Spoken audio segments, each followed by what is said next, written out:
Hello, this is Matt on the Moon Lambeau channel. There are signs of critical importance that the typical retail crypto investor is not paying attention to.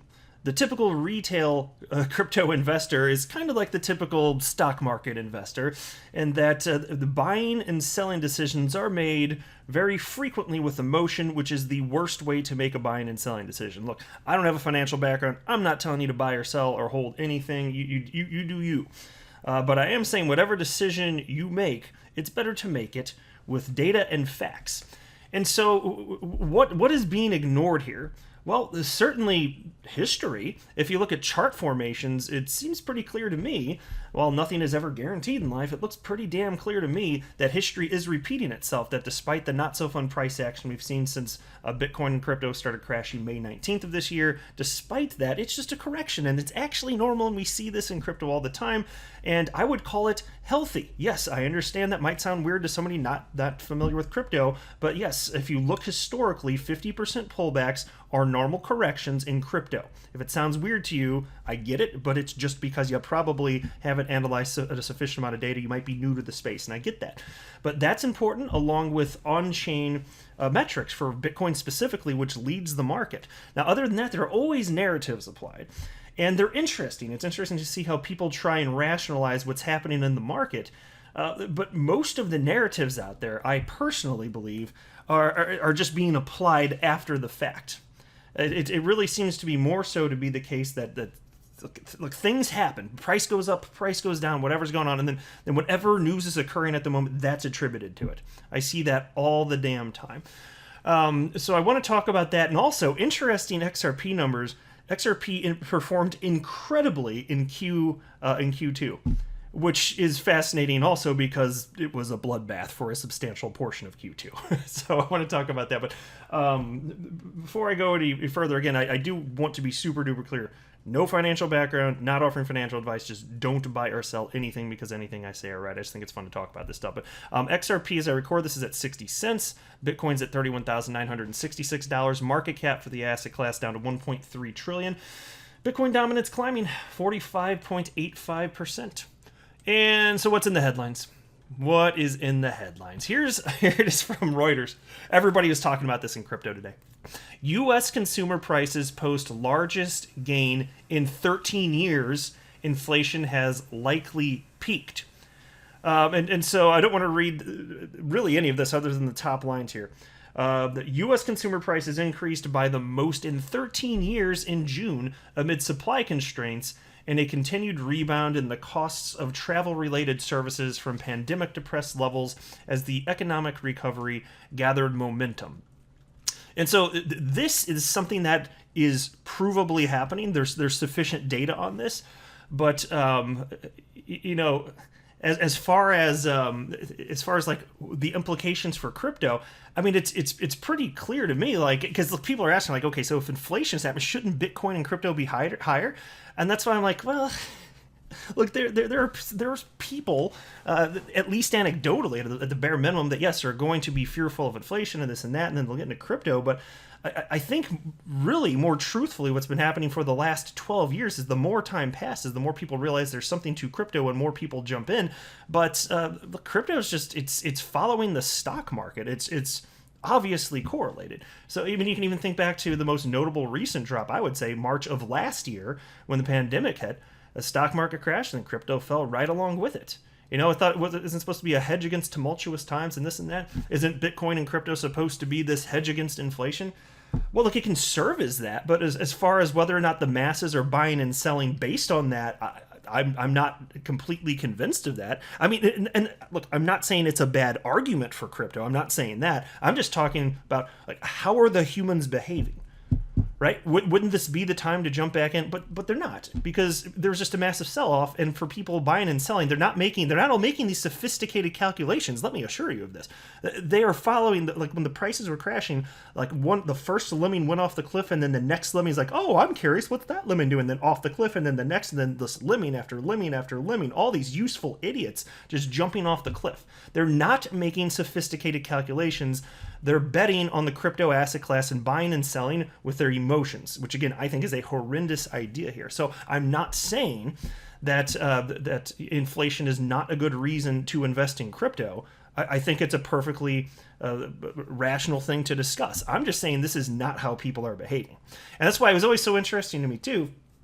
Like, when XRP was, climbing recently, even this calendar year, finally it got up to close to $2, and just whatever good was happening at the time, that's the reason for it.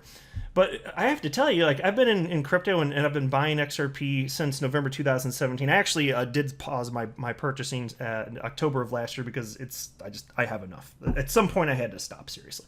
But for all that time, and I've been in crypto over 3.5 years, like, there's so much stuff happening the whole damn time. So much positive news for Ripple and for XRP, and it really it never did anything for the price. It was very clear that XRP the whole time was just following. So it's not about whatever. So it's not that good things happened or bad things happened and then price followed. It's that when there were notable times of up or down price action, whatever was happening in the moment was attributed that, like, this is what caused the price action of XRP. That's what was reported in the media, and I just have seen it the whole time as a bunch of BS. It's nonsense. It's quite simply, XRP, along with every other crypto, it's just following Bitcoin here. And so the blockchain backer was talking about inflation too in his video, and again, everybody is, and he did a good job with what he was talking about. He spent a fair amount of time talking about shipping container prices going up, which are certainly a real thing. He said they went from like, what, $1,500 for a shipping container to go from China to wherever the hell it typically connect the West Coast, California. And so it went from $1,500 to, I think he said $9,000 or $10,000. Now that doesn't mean necessarily that every single product is going to like increase fivefold. I don't know how much stuff can fit in a shipping container, and maybe like the cost, even going up 5-6-fold, whatever it is, may still be a small percentage of the cost. To get everything rolling. I don't know all the other expenses associated with this, and it's similar with like you talk about inflation. My gosh.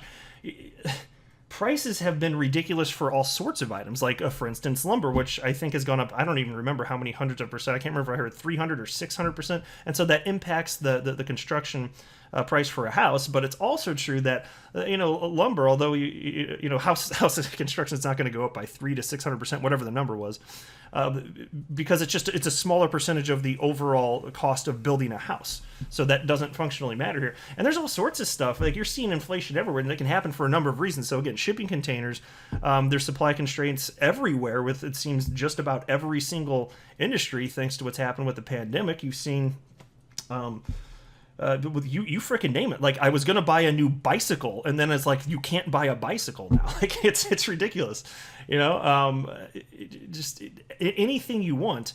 It's just harder to come by, and in particular, especially electronic stuff. Many of you may be aware of the semiconductor shortage, which is impacting car manufacturing, because there's a whole bunch of chips used in the manufacturing of brand new cars. And there's these shortages, and you can't just ramp this up immediately. So there's actual constraints within just the way that products end up getting manufactured and go to market. And then on top of that, you do have the debasement of the United States dollar. And to me, that's the most insidious aspect of that, because that's something that humans are deciding actively they want to engage in, just printing the dollar into oblivion, or pick your fiat currency, because it's effectively just a tax. Mostly on the poorest people, because the wealthiest people out there, they already have their investments not in cash. They're not keeping it in cash. That's not how wealthy people behave. They invest in other things that appreciate in value relative to the United States dollar, which is printed into oblivion. But for people that maybe don't even invest in the stock market, which is a huge mistake, and maybe they're not doing that, and then what do they have? Some cash in the bank? Well, that cash, the buying power of it is decreasing substantially. So you've got all of these factors. What's happened with the pandemic, which is just messed up the global supply chain for pretty much everything. And then that huge cargo ship getting stuck in that canal, that didn't help. And all this, there's so many reasons. But all of this to say, like, even though these are real legitimate concerns and they're really happening, the crypto market, in a general sense, it's going to keep chugging along. And so it's not that I'm not saying it's never the case that things can pop up that will instantly impact a market, whether it's the stock market or the crypto asset class. I'm saying to you that that's almost never the case. Almost never the case. I've been observing this the whole time I've been in crypto, and I think it's true of the stock market as well. In a general sense, there are these buying cycles for crypto. They go about 4 years, and it's just emotional human and buying and selling. And so, considering that, and then you sit here where think where XRP is today. Again, I'm not telling you to buy or sell or hold, but XRP and the entire crypto asset class is looking pretty damn cheap compared to where I suspect it's going to be when this is all said and done. I really do anticipate, and so I get it. All the people that were buying when it was closer to $2, not so fun. I understand that too. I started buying XRP on the way back down after the last market cycle at around, I think it was 55 cents. And I just kept buying as it went down and down and down. And I understand. It's not a fun thing to go through here. But that's why, to me, dollar cost averaging has always been the answer. That's the reason that I didn't really care a whole lot that over most of the last few years that I've been holding XRP, I didn't really care how much it was worth in terms of United States dollars during the bear market. I was more concerned about what my total quantity of XRP was. That was much more important to me. I didn't care that I purchased it and then it became worth less relative to the United States dollar. None of that mattered. My whole bet the whole time was that at some point the all-time high would be hit again, and then we'd blast into a new realm of price discovery, and that's still my bet. And so with where everything is right now, these are going to look like the good old days at some point in the future. And so then there was this tweet also. This is from Anthony Pompliano. I still can't believe inflation is over 5%, and there are people who claim no one should be worried. No, it's totally worth being worried. It's worth being aware of this. I think it's absolutely insidious what governments do in terms of printing fiat currencies into oblivion, which is tantamount to a tax, typically on the poorest people, because again, the wealthiest people, they're not holding cash. I don't like it, but this is what's happening. This is why it's best to just arm yourself with knowledge and invest in things that you actually believe in, whatever you think makes sense. Whatever you want to do, though, I'm just telling you, holding cash, hiding it under your mattress or something, it's not going to service you. It's absolutely not. You might as well just light it on fire. And then there was this tweet from Credible Crypto that I found fun. Because I got into kind of a conversation about the narratives that drive markets too. Credible Crypto Chart Islands wrote, don't think I've seen so much salt and frustration from bears in my comments since the pandemic crash in March. LOL. We know how that turned out. Bitcoin is up 10x off the bear market lows, and the bull run isn't over. Life is good. Chill, bears. Bitcoin. And so you just wait. As all of this goes up, you will see, I believe, the crypto market come back up. I think you're going to keep seeing inflation to rise to some degree. It could be notable. We'll see. I don't pretend to know exactly to what degree. I do believe that as soon as crypto bounces back, people are going to say, look, see, people are investing in crypto because of the inflation. But right now, if you're listening to this, you know that they're not. Here's the narrative, but they're not. That's part of the reason that I wanted to highlight this. The narratives are bogus. They don't make sense. They're just applied because people need to write stories about stuff. Again, that doesn't mean it doesn't matter. That doesn't mean it's a bad argument for holding crypto. I'm just saying it doesn't make sense. This is not how people are behaving right now. And so then somebody responded to Credible Crypto and wrote, but bro, the price/value is completely on a different level now. I too would have agreed at $5,000 for Bitcoin, but to be bullish again here, we need a new narrative/catalyst in my opinion. Now, that I could not disagree more. We don't need a new narrative. We don't need a new catalyst.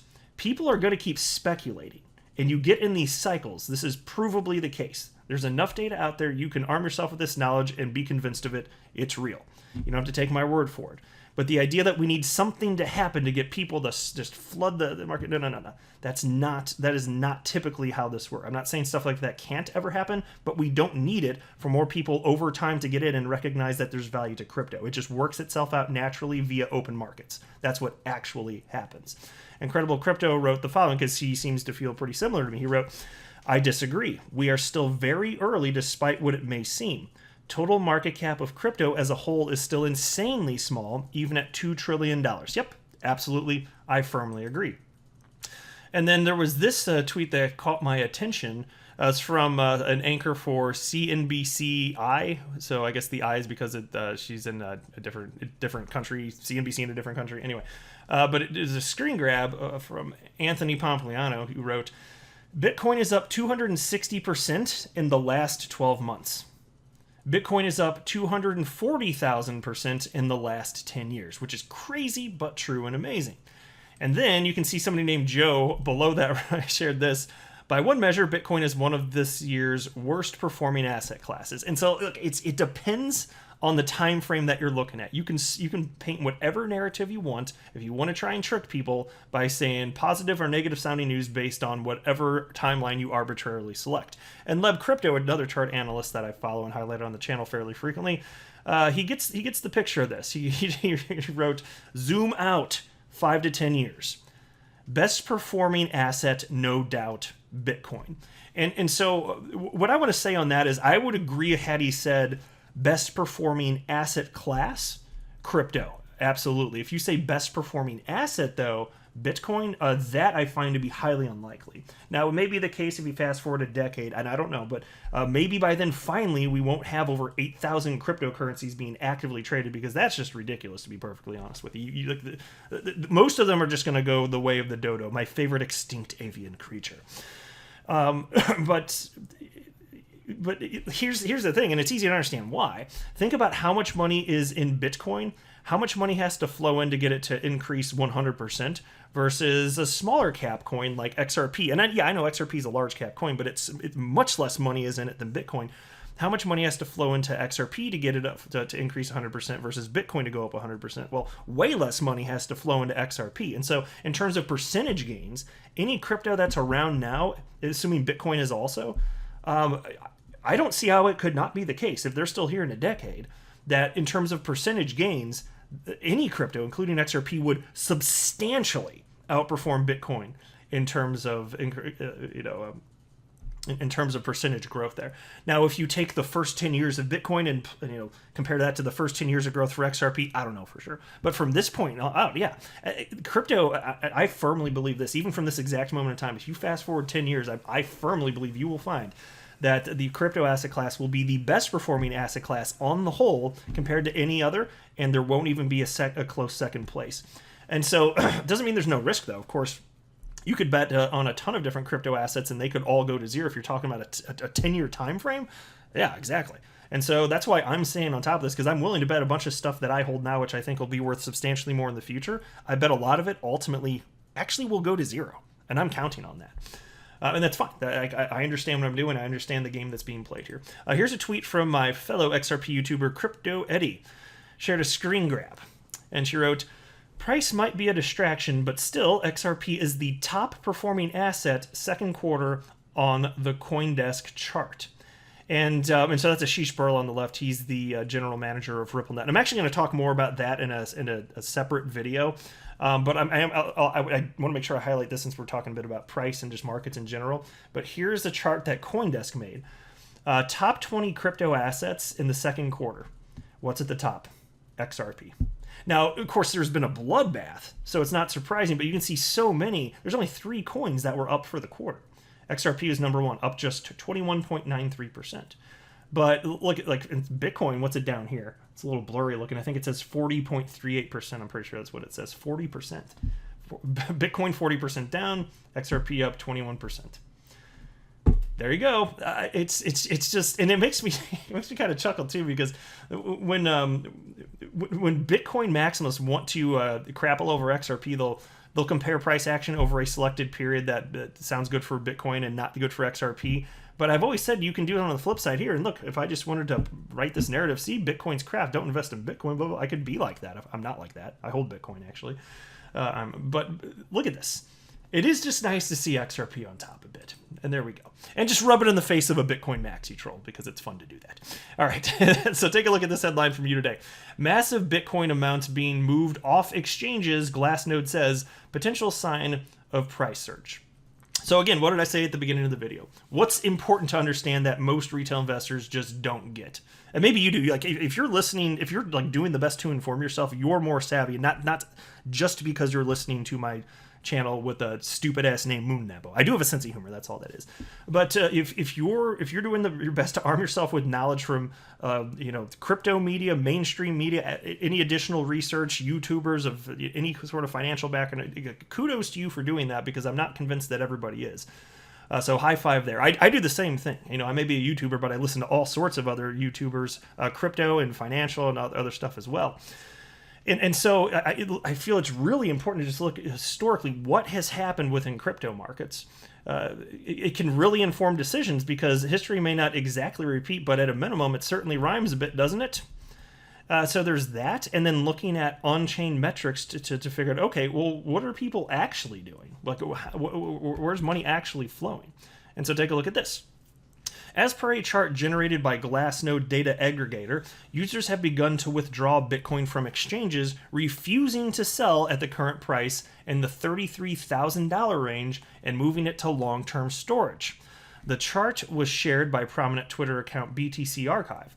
The user reminded his 376,000 followers that, as a rule, users moving their crypto off exchanges are pushing the momentum in the direction of a price surge. Yes, and so this is easy to understand why, right? So think about this. More money is coming into the space, less Bitcoin available. So what's going to happen? More dollars, or pick your fiat currency, fighting for less available Bitcoin. What do you know how supply and demand works? I don't need to spell this out for you, right? It's playing out here, right? And so even if it takes time to get some sort of noticeable bump up, what do you think inevitably will happen here? Based on some sort of crazy, unforeseeable change. What do you think is going to happen? Well, I would certainly anticipate that the price is going to go up substantially. I don't pretend to know exactly what the timeline will be. I'm willing to bet that it's going to happen, though. I don't want to read the whole article. I just kind of want to make that broader point here. People are just bless their souls. It's just like they're missing the mark in so many ways, and that's why I find it so fascinating to talk about this stuff, because I just feel like if people are more informed, they probably would make very different decisions. And if they understood that frequently they are their own worst enemy when it comes to investing, because you feel something and, oh my gosh, I must act. When data shows, and there is no question of this, data shows that you're better off doing nothing. Like, it's just, this isn't my opinion, it's just data. So you sit there and you're like, well, I want to be smarter. I want to time the markets. If I had just sold this or that, I could have bought more, blah, blah, blah, all this type of crap. I'm like, God damn. Like, that is, you find your approach is more sophisticated than mine, but your more sophisticated approach is resulting in you getting wrecked. So how about make it less sophisticated, do nothing, and then just let time pass? And then sell whenever you want to sell because it's enticing. Like, to me, that's a much more compelling argument than trying to just feeling emotions because whatever's happening at the time, then feeling like you must do something. Like, do you think you're actually more savvy if you're doing that? Because I'd argue that anybody doing that is not more savvy. I'd say that they're more likely to be uninformed and clueless if they're behaving like that. And so that's why, for me, my unsophisticated approach is the best approach for me, and that's why I just choose to do nothing. And one day I'm going to sell a bunch when I feel sufficiently enticed to do so. That's it. It's just portfolio diversification. So I'll go ahead and wrap up there, but do drop a comment below. I'll tell you, when I don't hear from you, I'd like to, I do something wrong. I haven't heard from you guys in a while. I need to hear. I do love hearing from it. But no, seriously, it is fun to get a bunch of different perspectives on this. So if you think I'm right, let me know. If you think I'm wrong, or partly right or partly wrong, let me know. I just think it's really fun to talk about this stuff. But I'm not a financial advisor. You should not buy or sell anything, because if anything I say are right, that would be a very, very, very bad idea. Until next time, to the moon, Lambo.